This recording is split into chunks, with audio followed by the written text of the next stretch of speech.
you and your wife decided late last year or in the second half of the year that it was time to sell and buy another house. Now, there are many people who are out there listening saying, yeah, it'd be crazy to sell a house and buy a house in today's market with interest rates high and stuff like that. So I'd love to talk about what was it that motivated you, that made you feel like, hey, now is the time for us to do something? Like many people, like many families, there's when there's a change in your family status, such as the kids start to leave, the kids start to graduate, you don't need the size of the house that we have. Right.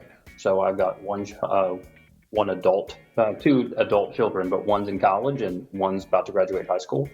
And it's just, it's time to get a smaller house and move to a little bit different area. So it was a life change. It was a change in your circumstances. But what made you decide that it was worth doing it with interest rates being a little higher than they've been over the last few years? I feel like I have a large amount of equity in the house. We found a spot of a property that we really liked and an area that we really liked. And I look at it from a perspective, just everything's a cycle. And, if the interest rate's a little bit higher than I would like it, I am looking into the future that potentially I could refinance and be able to get a lower payment at that point. But I feel good about where I'm at. I feel good about the interest rate that I have.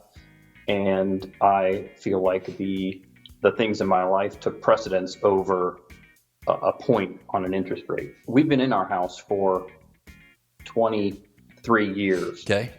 So it's not for me in particular, it's not a situation of I've been here for 2 years and it's time to move on. Right. We took this very seriously and we have been thinking about it for probably a year. Okay. So, I have been thinking about it and I'm in the industry, so I see the cycles and I feel like this was a good time to do it.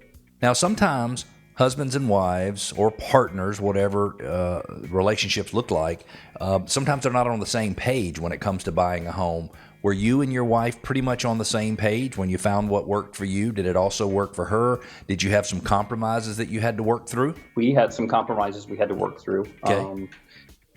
My wife did not feel necessarily that it was exactly the right time.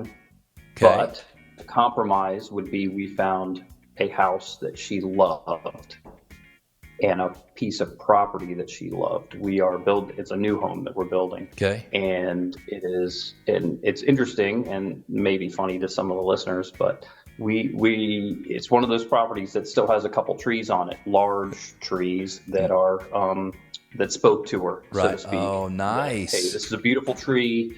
And, she really liked it. And it was one of those things that I took her to it. It was one piece of property that we really liked, and that spoke to her. So that took precedence over the move. And I think that was the biggest thing, was when you have 22 years in a home, It can be overwhelming. there are a lot of things that you have to get rid of or move and make decisions that you didn't necessarily want to make yet. How did you get yourself over the worry and the fear of having to deal with all of those things? Because you're not the only person in Metro Atlanta who's been in their house 23 years. There's a lot of people out there. And I feel like sometimes they get stuck because it's overwhelming that they just get paralyzed. We definitely took it step by step. My wife is an organizer, almost by trade. Yep. And she put things on calendars of, hey, this is the time that we can go through this area of the house. This is the time that we can get through this area of the house. This is the time that we're going to make sure there's no holes in the walls. So if you take it step by step, I think it can be less overwhelming.